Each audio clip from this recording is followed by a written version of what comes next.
La baie de Chingundi est constituée par la rencontre entre la Bidassoa et l'océan Atlantique. Ici, la Bidassoa se jette entre les villes d'Hendaye, Irun et Fontarrabie en constituant un estuaire.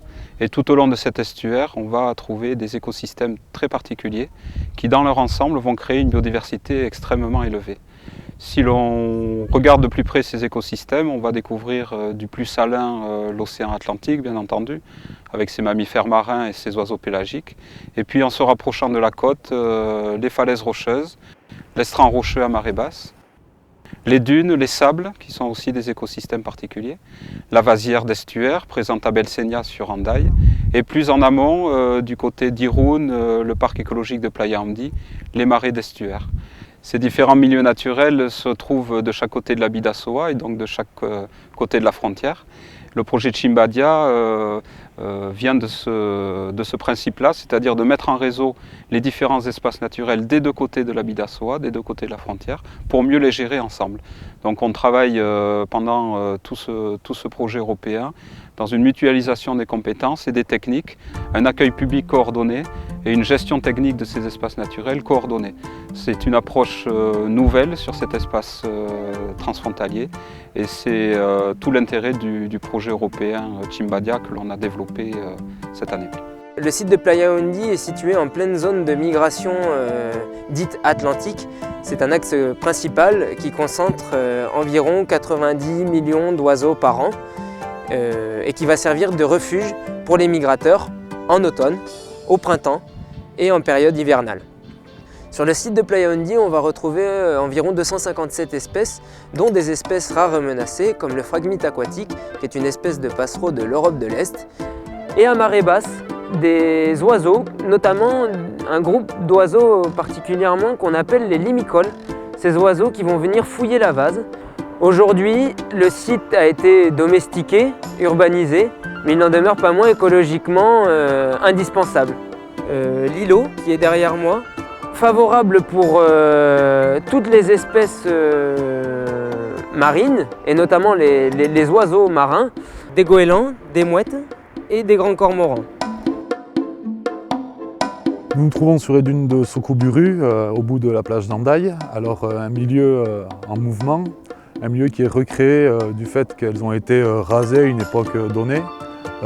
Aujourd'hui, notre action consiste donc à protéger, à reconstituer ces dunes par la pose de ganivelles, entre autres, qui permettent au sable de se déposer de part et d'autre de ces brise-vents, et par le suivi aussi de ce réensablement par des mesures au pied de piquet dans un protocole bien défini.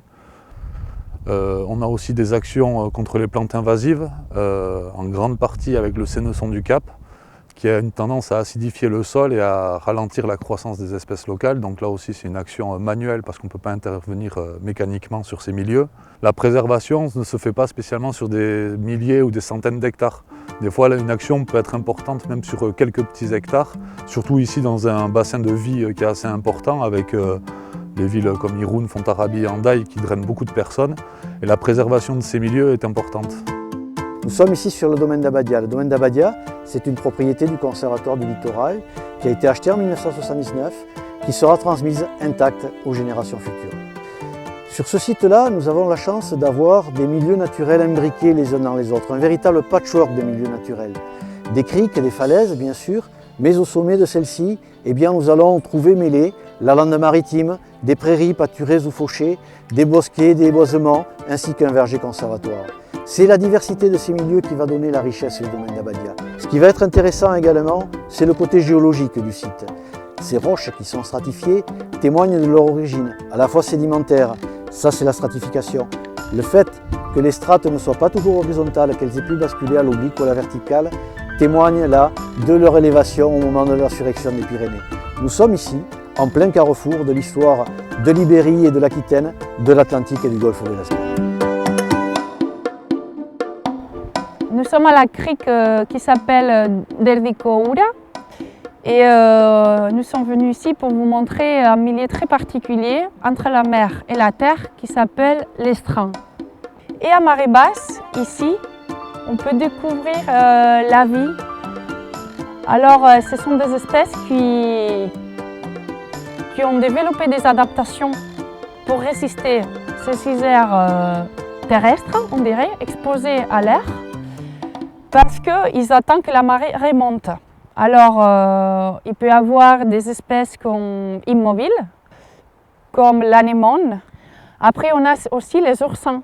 En fait, toutes ces espèces vont essayer d'éviter la déshydratation.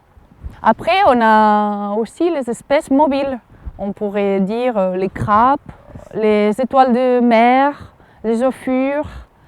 Plein d'espèces qui, à marée basse, ils vont plutôt chercher un abri. Et ils vont se cacher sous les cailloux, sous les galets, où il y a un peu d'eau, il y a un peu d'humidité, et ils vont rester cachés de l'air et du soleil. Nous voilà arrivés à la fin de notre parcours Tximbadia sur la corniche basque. Comme vous pouvez le constater, cet espace naturel est composé de prairies, de landes et de forêts. C'est un espace naturel essentiellement agricole, puisque ici, depuis des générations, les agriculteurs développent un modèle de pratique qui garantit une biodiversité et un paysage magnifique. C'est cette activité agricole-là qu'il nous faut aujourd'hui valoriser, préserver, développer, dans l'intérêt de la biodiversité et dans l'intérêt des populations locales. Agriculture, valorisation publique, donc tourisme, doivent se retrouver ici dans l'intérêt général de la protection de l'environnement et dans un développement économique raisonnable.